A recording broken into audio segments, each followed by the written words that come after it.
Welcome back to the By Josephine K podcast. Today we're gathering, got a new hat, so we're ready to go. Let's discuss the illustrious reality of ADHD, autism, and unmasking. It's very interesting to me how unmasking shows up for us. For me right now, the probably easiest way to get this space set up and looking a bit more interesting for this experience together is to press record so that we're in the game of making this look presentable. Interesting for you, shall we say. Masking the space while we unmask ourselves. Unmasking. Something which is a part of the late diagnosed ADHD and autistic experience. We're going to talk about the hero's journey first because I need to be so open and honest with you with my new sauna hat. Okay.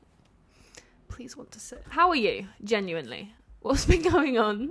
How are we feeling in our bodies? If we're not sure, that's perfect. Alexithymia is as real as valid as being incredibly sensitive to every thought, feeling, and sensation you've ever experienced. I've been having many conversations with my clients about unmasking, authenticity, and how we want to show up in the world. And it's a mixed bag, and it's slightly terrifying. We've been talking a lot about expectations, lived experiences, the male gaze, masking, feeling like we're too much, feeling like we're not enough at the same time. With you on that one. The whole journey is fascinating. So let's talk about it. I was going to talk to you about the hero's journey. How the hero's journey, you've got like key components of this journey, which is originally written by Joseph Campbell, icon. I always get him confused with the guy who wrote The Power of the Subconscious Mind book, because his name's like Joseph something or other. My apologies, other Joseph, for not remembering your name. Within the hero's journey, there's a call. The hero of the journey is probably starting from a lowlier realm in life. Something's going on, and apparently Star Wars is based on this experience of the hero's journey because the guy that wrote Star Wars was friends with Joseph Campbell. Fascinating. How do you network so well? Star Wars man, whose name I can't remember. There's a call. And often the hero doesn't want to take the journey. The call is there, it's strong, it needs to happen. Maybe it's a service that needs to be done, maybe a literal journey of like going somewhere. Here's the score. He doesn't want to take the call. Also, you have different archetypes that help you on the journey. You've got Yoda characters who are there to be a mentor. There are Princess Leia characters who are maybe damsels in distress, but also maybe more of like a Mary Magdalene, I'm an initiate, welcome Jesus Christ into being Jesus Christ type vibe. If you're into more of a Gnostic Christianity approach. And you have like the call and the death and the rebirth. And there's so many things here. And to be so real with you, this morning, just now, to be honest with you, it is not this morning, it is 2 p.m. Anyway, I was making my fruit bowl because currently I'm obsessed with one chopped apple and you have passion fruit with it and sometimes raspberries. It's a beautiful combination. If you're onto a real winner, you're going to put salt on the fruit. If you salt your fruit, your life is going to go for gold, to be honest with you. Also, if you experience gut health issues, I recommend having 1 cup of fruit at the time. Me saying I recommend this, historically, I have like fruit platters when they become available on holiday. But that's my journey and that's on me. That's my own fruit hero's journey. I was thinking to myself, look, you're in 2 minds at the moment. Part of you's going, I really want to serve my community. I really want to serve the women that got misdiagnosed, misaligned, mystery, like all of the things. And then there's a weird fear part of me. I'm very into integrated family systems, parts therapy. I think it's fascinating. We are made up of so many different edges, so many different facets, and sometimes they clash, and this is where we get into trouble. And I got myself into trouble because we had the pure intention, here to serve, here to help other people, other women who have been struggling on the journey, who have not been given the answers that they needed. And now we are sick, sad, and stuck. And we know that life could be here, but it's here. And it is unrelenting and grating. And as someone very brilliant said very recently, feels like you're stuck in sludge. Where's the lie? For me, it feels very important to be able to offer the opportunity of working with the subconscious mind, because the subconscious mind is where the game changes. It is a place of connection and unlocking wisdom. It's where all of our wisdom is held. It's where every thought, feeling, experience we've ever had is all noted down. And everything that it's like, see your subconscious mind as a video camera that's been recording since you were in utero.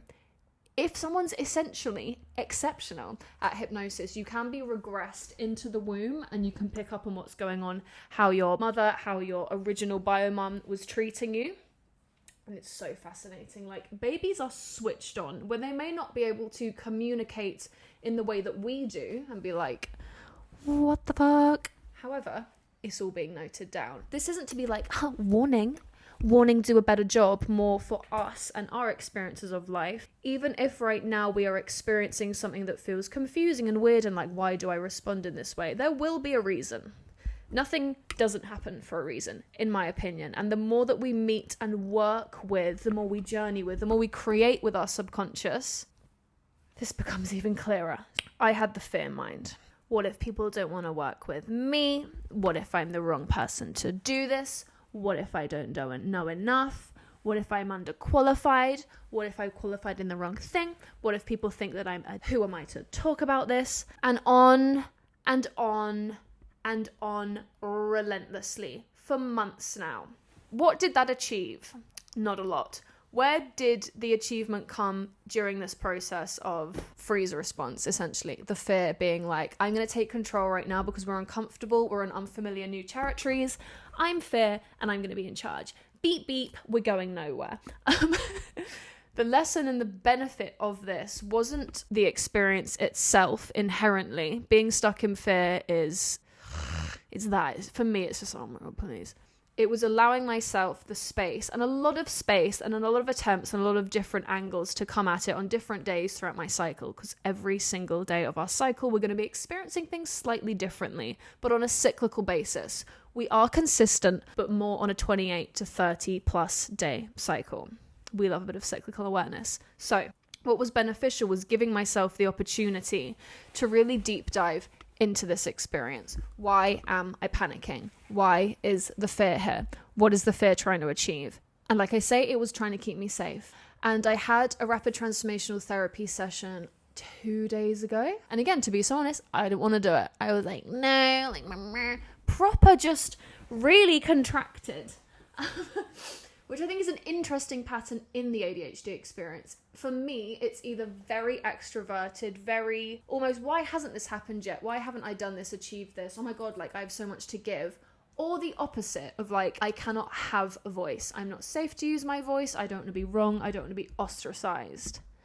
Because it's a common pattern, isn't it? You're a child, you are active within yourself. A lot of ideas, saying a lot of things, maybe not always reading the room as people expect us to, and then we say things or do things and the average Joes are like, why are you doing that? And you're like, oh my God, I didn't even know I was doing anything wrong. I was following my intuition. I was following the inner call, and now my trust in myself is being eroded and jarred because I felt really good in my action that I just did then.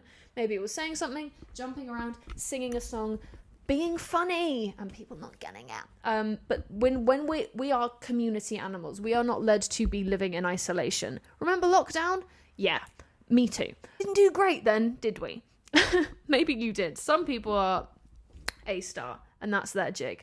I don't think I'm speaking to them right now. I'm just kidding.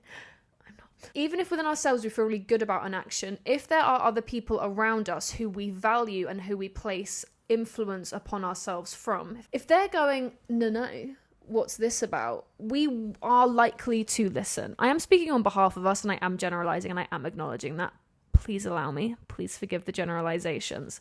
The fear of being, oh, she's saying the wrong thing, is coming up strong today. And I think it's beautiful to honor the patterns when they appear with kindness. Do I always do this? No.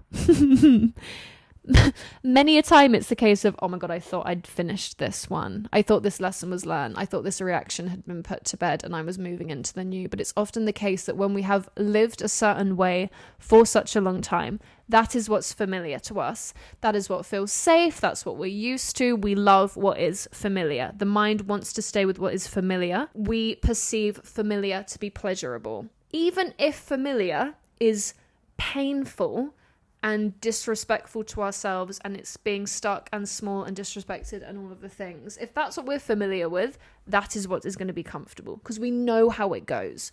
We know how it starts. We know how it ends. We know how to run that play, and we know that it works to a certain level. The new way of being open, trusting of ourselves and other people, but probably with more discernment. I am projecting. That's very new. So this is the area, the newness that we're moving into. I find it helpful to have support within this area. I receive support through hypnotherapists, through coaching, and we work with the subconscious mind. Because while I respect and love my logical mind, that cognitive 5% that's running up here, judging, doing a lot of this movement, noticing the consciousness that is in the realms of the subconscious, the 95% which is running the show. It's doing my heartbeat right now. It's doing blinking. I'm doing the hand movement, but also am I? For me, I find when I have support that's subconsciously based, that's where the game changes, because I can make changes faster. I can make the unfamiliar familiar swiftly and in a way that feels a lot more natural in how this consciousness has been designed. And this is fascinating. So I'm going to take us here and I'm going to move us over to this concept of unmasking. Now, maybe you know what that is. You probably do. Maybe you don't. You probably don't, depending on who and what and where is tuning into this. Hi. I feel like I should brush my hair. But again, with the challenge of today was to be authentic. I have this new hat. Cool. And it feels nice on my head. So we're going to wear that. I love these trousers. This is my favorite t-shirt. I cut it to the perfect length and I cut finger holes in it. It's long, it goes over my hands, it feels safe. I have my new shoes on because I find for me, I can concentrate if I have shoes on my feet. It's peculiar, but it works, thank goodness. Because if you're anything like me, focus is a bit of like a journey in itself, which I'm heeding the call to. Very grateful for all the Yodas and the Prince. I don't care about Star Wars. Very grateful for all the learnings and the mentors that I have crossed paths with on this journey of essentially reclaiming my mind, reclaiming the state of calm and presence and ease within my body and trust as well. Like feeling safe enough to truly be within the body without the need for something, without the need for someone or some place. I say this right now because I'm enjoying podcasting. Watch me in like 2 hours. Like, actually, I've got a coaching client in 2 hours, so we'll be loving life. So, unmasking. Often when we are perceived as different or other or exceptional or unique or brilliant, all of those things generally seem to go in one. You'll have an experience of all of them. Because we are tribal beings, if it is not encouraged and celebrated and given the stamp of approval, yes, love that you're different, unique, original, you have amazing ideas and there's this like vivaciousness to you. If it's received with contraction from others, it is very common to respond with a contraction of ourselves. We want to fit in. Maybe I'll speak from I want to fit in. I want to be accepted. I know that I will feel more supported and safer in life if there is at least a certain number of yeses around me. The idea of being isolated and alone primarily makes us be like, okay, I'm going to perish. Because even though like nowadays, I've lived alone, you go out and get your food, you go and do your thing, you have your devices, you have your books and your creativity. I did say devices first for a reason. Screen time journey. In primal times, and we've been in primal times, I think, longer than we have like this modern world of like hyper individuality. Again, how's that going for all of us? Are you okay? Because I miss the community vibe. Get me a fire and 300 people max in a village. Mwah. Let's forage. In the primal times, if we were isolated and alone, it would not have been possible to comfortably and easily and safely survive. How are you going to sleep at night without someone watching your back? How are you going to be able to get your food in a sustainable way? How are you going to clothe, bathe, feed, look after, etc., alone? It's very challenging. Even today, people who live by themselves, you're either not doing all of the things that would really support you, or it's a lot of investing going into a cleaner every week, or you're getting your food delivered, or you're going to Sainsbury's, because of course we can't hunt and forage as well as have a full-time job and clean and look after ourselves and get some sleep. No one doing that is watching this video, so don't worry. Like, what? How do you know? But also, is it possible? And I think in this world that we're living in, it feels scary to trust in others and to put our faith in other people, because we've been further and further conditioned that other is dangerous, other is unsafe. We need to be I am 100% 100% fine by myself and I'm very independent. What? We're not meant to be independent. There needs to be co-creation, community, working together, gathering, I feel, for optimal living, but feel free to say otherwise. This is my video. I'm kidding. So, masking. Please get to the point, Josephine, but we know that this is the vibe. Let's tangent together. Person. Different, unique, brilliant, exceptional. Made to feel other. We are then going to dampen who we are to fit in, potentially. We then start to adapt our behaviors. We adapt our feelings. We adapt our thoughts, and we adapt our beliefs. How does this work? We're most likely going to adapt our beliefs first, because beliefs influence our thoughts, which influence our feelings, which influence our actions, and our actions double down and reinvigorate our beliefs. The cycle of how we came to be. This keeps going until there is something bigger, until we experience it something bigger, more impactful, more profound than the cycle. So maybe you're yourself as a child. Someone comes up to you, you're weird. We think you're too much. We don't want you to do this X, Y, Z. And we go, okay, right. I'm going to adapt because I need you to like me because I need to survive. Is the child's belief. Children are in survival mode all the time. You have no agency, no resources, and also you need some sort of caregiver to do the things so that you can live another day. It is that savage. I know we live in a modern world that's oh yes, so nice. We still have that primal wiring of savagery and survival in the best way. God bless the human experience. Maybe someone starts believing, right, I am too much, which could then be morphed into I am not enough to fit in with other people, to be loved, to be supported. So we have this I am not enough belief. This is going to then impact our thoughts. If we believe I am not enough, when someone comes up to us, oh, do you want to hang out with me? I'm not enough. I need to compensate. So it's beliefs, thoughts, feelings, then actions to be liked by other people. Someone says, do you want to hang out with me? Then we're going, oh my God, yeah, but let me overcompensate. We then start feeling a sense of anxiety within us. This is more going into attachment style realms, and maybe that could be in an anxious attachment style. You're going, I really like you, but also what if you don't like me? And it's very, very tense and stressful. And also you can feel it. You can feel that mask coming in. The authentic self is over here. That's not enough. I need to be other. I need to add certain things, certain traits, certain characteristics. I need to detract other things. Now, this is all good when it's from a place of agency and choice. There have been times in my life where my true self at the time was not serving me. I needed to detract certain things, to change the beliefs, to change the habits.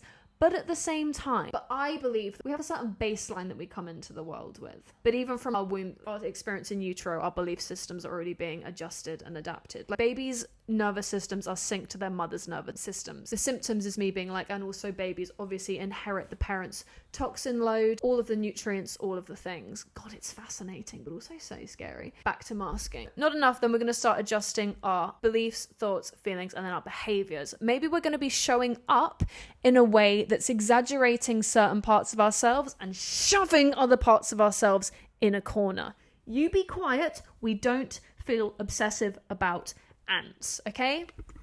Do not talk about ants to other people. These people talk about other people. So let's just do that, because then we can fit in and then it's easier short term. I think I know I have the experience of wanting to fit in, wanting to assimilate, not wanting to be other and different despite being so different in the best way. Here's to us. Assimilating with others, denying our true selves and yep, I'm really into this. I love this activity we're doing. When do I get to leave? Now, the issue is when we are denying our true self in a balanced way, in social situations, we want to fit in. So we're doing certain behaviors. I'm presuming, are very good at noticing patterns in other people's speech and behaviors and thoughts. And I think we can intuitively feel into their belief systems as well. And then we start adapting and then we start fitting. And I think if you break it down to the quantum level, as in a very small level, human beings, we influence each other so much. You become the average of the 5 people you hang out with. We've all heard that quote, and it is true. Recently, I've started hanging out in different social situations, and I've noticed that my thought patterns are already adjusting to assimilate to this, which is a good thing because the people that I'm hanging out with are kindred spirits. I get it. We share the same values and drivers, which has been a big focus and a big intention for me to be right, This doesn't work anymore. Who do you want to hang out with? Passionate people, people with really intense interests about things, people who care, people who want to be of service to the world. This doesn't need to be all at the same. It can be like different things with different people. Interested in what's going on behind the scenes. Interested in the human experience. Just interested in anything. We don't need to have the same interest. It makes such a difference, and it makes this journey of unmasking, which is a long one, still in it, probably will be for a while, let's be so for real. Being in more aligned environments helps to unmask because there's the safety involved. I am not here being like, oh my God, so you know that you'll be shunned and it's going to be dangerous for you to unmask. Do it anyway, like honor yourself. No, do what you need to do, okay? Again, survival, gritty, savage. That's still at play. However, it's such a beautiful opportunity to be in situations when we can be held and we can be heard and we can be seen as we increase the aperture. Is that the right word? I did photography AS level. We can increase, let's use the word aperture. It sounds right. We can increase the aperture of ourselves within situations and just nudging different parts of ourselves into more of a comfortable position, noticing how it's received, noticing how often I find whenever I say like a good bit of truth, oh my God, yeah, me too. And you're going, okay, excellent. I thought I was the only one, and I was judging myself for being the only one, and I was keeping myself small and stuck for being the only one of the single. So like everyone else has this thought, feeling, belief, action.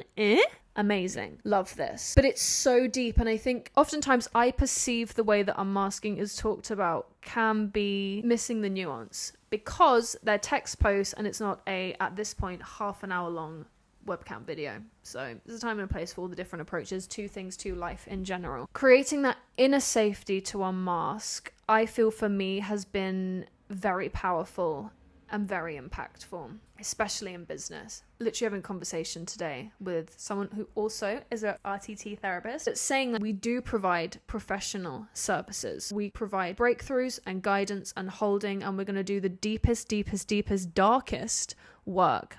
And we're going to go there and we're going to hold it and we're going to provide and listen and be of service. And we're going to do it in a way that's honest and true. I know for me that in therapy, anyone who is not meeting me on my level, I can't have a conversation with them. And I think a lot of traditional therapy, it's very much like you are the patient, you are going to talk, and I'm going to be an ice queen.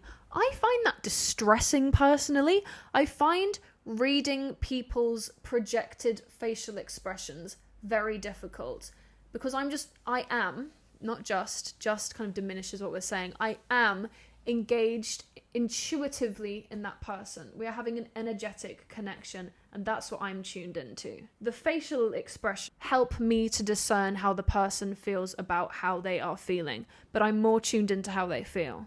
And I'm fully owning this. I think it's quite common in ADHD and or autism because it's like the human experience dialed up to 10. There's more sensitivity. There's a deeper sense of intuition. Are many of us taught to deny and blank and deny that sense of intuition?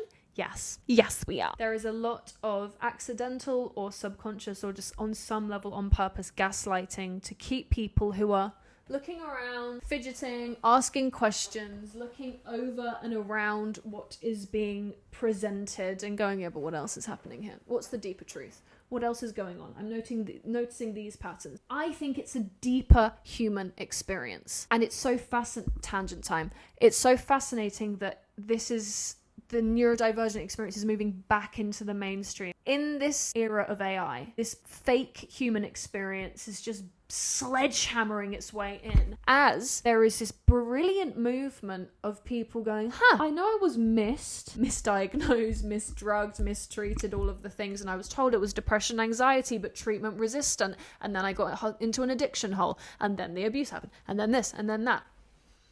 That's not what it was. No. This is physiologically, energetically, spiritually different. We're on a different path. A unique path, a newer path in the eyes of the Western world. This is a very Western colonial take. Let's own that, okay? As is all of psychology and all of psychiatry. Okay, I'm just going to say it there and then just going to put it there. Just there.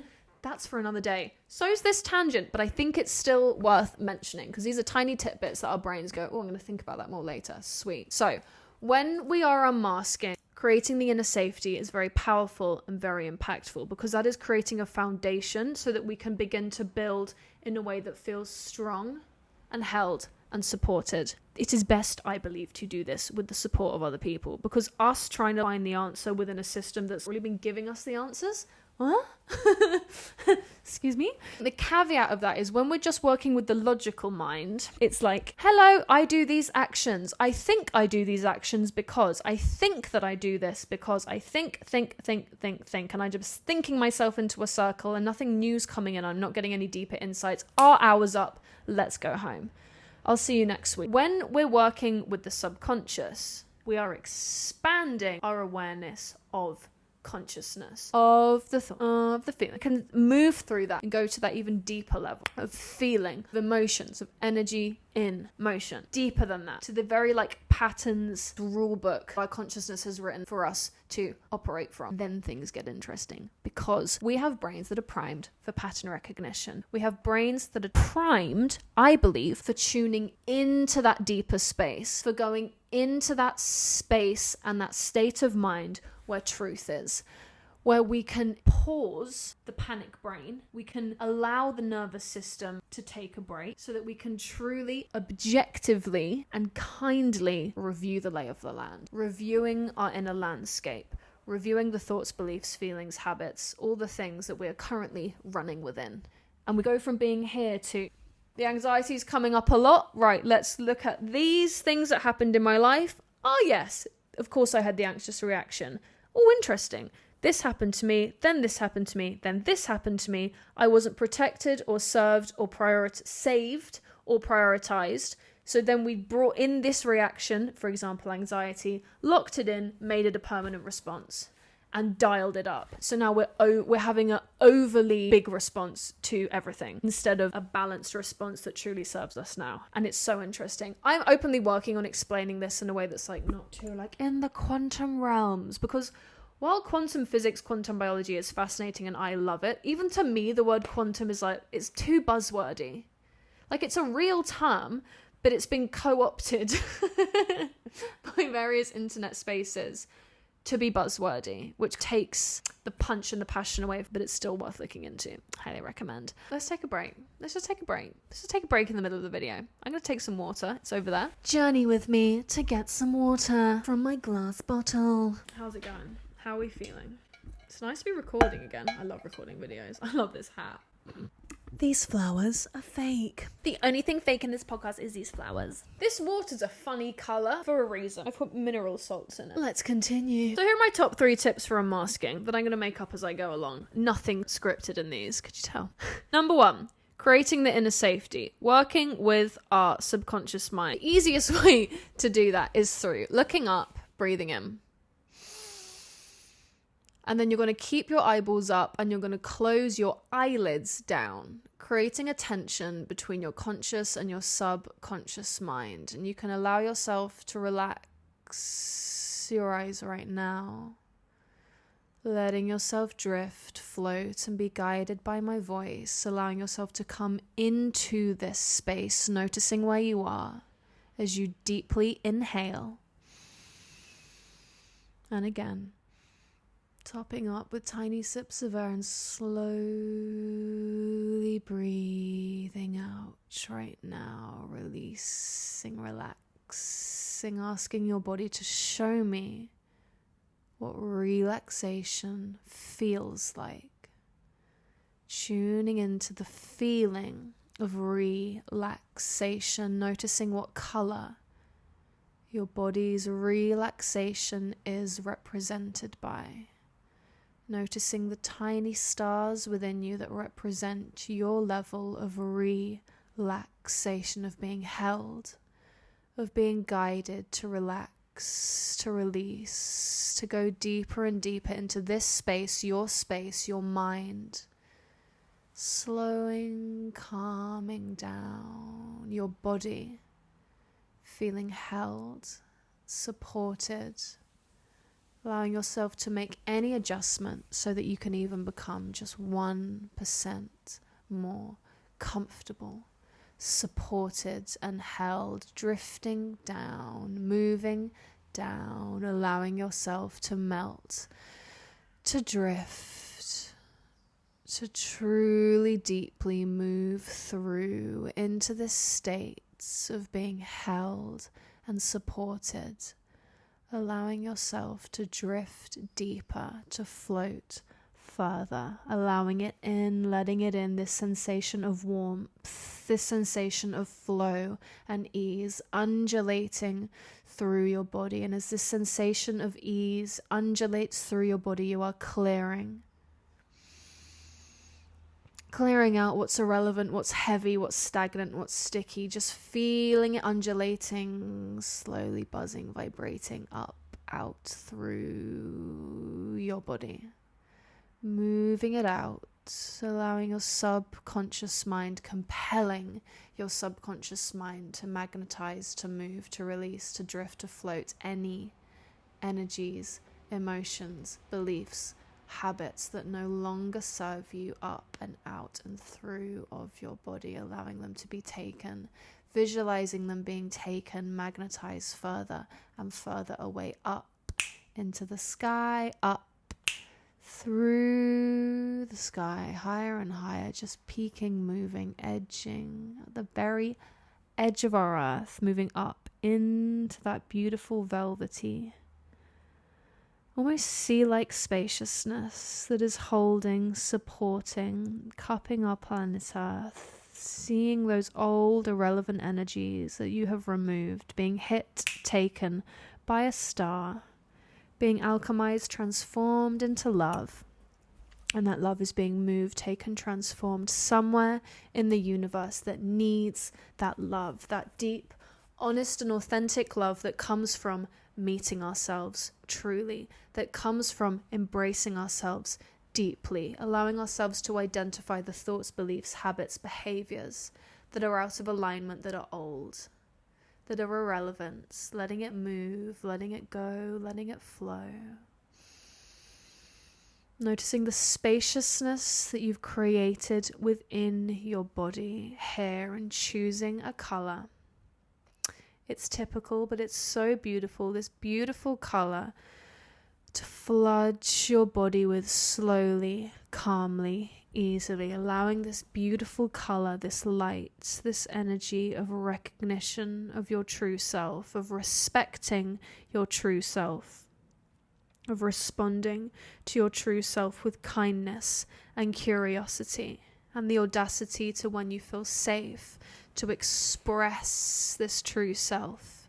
Noticing your capacity to hold this sensation of safety is only ever increasing with every heartbeat. Your sense of safety is increasing. Your capacity to hold, support, to guide, and to bring that true self is increasing.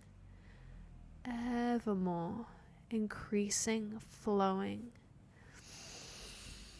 Taking that breath in, allowing yourself to continue to increase this sensation of self-connection, increasing the sensation of self-trust, that warmth, that grounded feeling of being within your body, of being held within your mind, within those beliefs, these beliefs that truly reflect you, that current beautiful iteration of you.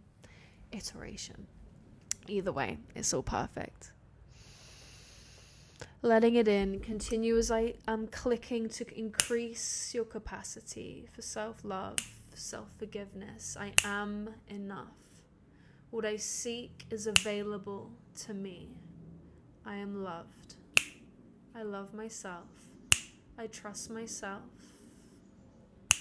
I trust in my discernment to trust others, to be held, supported, seen.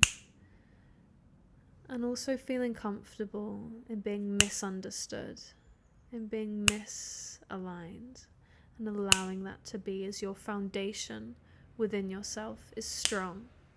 Your trust is strong, that love is strong, the warmth, the ease, the expression, steadfast, strong, here, right now. Taking that breath in, And out, locking it in, locking in these sensations, allowing these sensations to be familiar, to be safe. I'm choosing to feel this way. I'm choosing to feel great about it. I am safe to feel this way within my mind, my body, and my being. Letting it in, letting it flow in, move in, drift in, increasing, expanding, undulating evermore. And it's going to compel and command your subconscious mind to continue this expansion, to continue this integration and this normalization and this familiarity of these positive, powerful, steadfast sensations.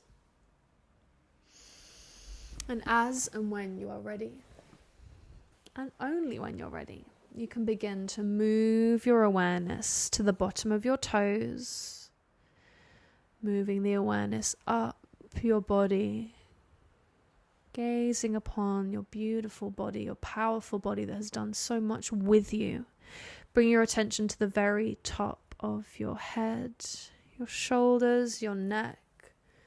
So released, so relaxed within this space. Bring your focus to your hands, your belly button.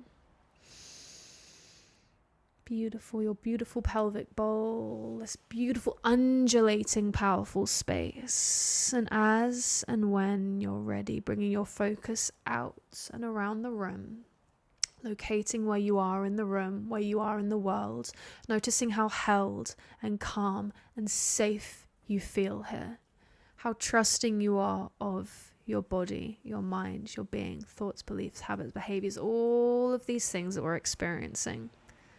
I'm trusting this. I'm letting it in. So, as and when you're ready, opening up your eyes, moving into this space, noticing the shifts, the slight changes, going, go on, did it. Turns out I can be hypnotized. Sweet. All hypnosis is self-hypnosis. Gets to feel this good. Gets to be this easy. Natural states, natural accessible states, ours to play with, ours to journey with, to claim. Because it's constantly here anyway, so we may as well work with it, through it, as it, with it. So, from this space, from this feeling, how do we feel about unmasking now? How do we feel about allowing larger and larger percentages of our authentic, honest selves to be perceived, to be witnessed, to be noticed, recognized? And how much better would it feel to be authentic than it would be to keep the mind games, the guessing games, the abstraction of ourself, the funny veneers that we put up? Allowing ourselves to move, to process, to communicate in a way that feels true to us, trusting that as we find and locate more and more human beings who are open and awake to themselves, that even if the words that we're saying may not make sense, or the actions that we're taking are seen as erratic or strange by others, when we're in spaces that are supportive, the intentions is what drives the understanding between each and every one of us. That's when things get interesting. You know, those friendships, which is like we don't even have to talk to each other, we just know. Intuition. Thank goodness for being energetic beings in this beautiful world. That was lovely. Thanks for coming to Tangent Talks. It's been great. Now, of course, this episode was sponsored by me. If you are looking for understanding, neuro-affirming, engaged, intuitive, brilliant support on your journey, whether that's with menstrual issues, mental health issues, chronic health issues, you're looking to lean into your experience as an ADHD and autistic being, or you're someone who goes, I'm experiencing these things, and I'm also interested in how that crosses over with me. I'm interested in how I can learn how to be within my body after years and years of fear and distrust. I was like, in my head, I was like, you need to cut that out. But actually, I think that is the body being like, acknowledgement. Now I can release. We've been holding on to something. Now we can let it go. So thank you for journeying with me. Thank you for being here. Thanks to me for going, forget about the camera. Just get the laptop up and let's go for gold and let's do this and let's show up and let's share and let's be connected in this way of being and seeing one another. I love that. Here's my top tips for unmasking. Let's start there. Let's start with safety. How can I bring, if it feels okay, touch to my body? How can I bring presence to one part of myself? Maybe it's like our upper elbow. Maybe it's a knee. Maybe it's a part of our body that historically we have been less than kind to. Starting small, getting good, getting a lay of the land, seeing how we feel. How would it be to express this part of ourselves a little bit more? And that feels good. And also playing with color, playing with imagery, looking at the things we loved as a teenager and allowing ourselves access to that again. Maybe those certain bands that you loved, maybe those certain colors, exhibitions, artists, movies, all the things. Textiles girls of yore, I see you. Thank you. I'll speak to you soon.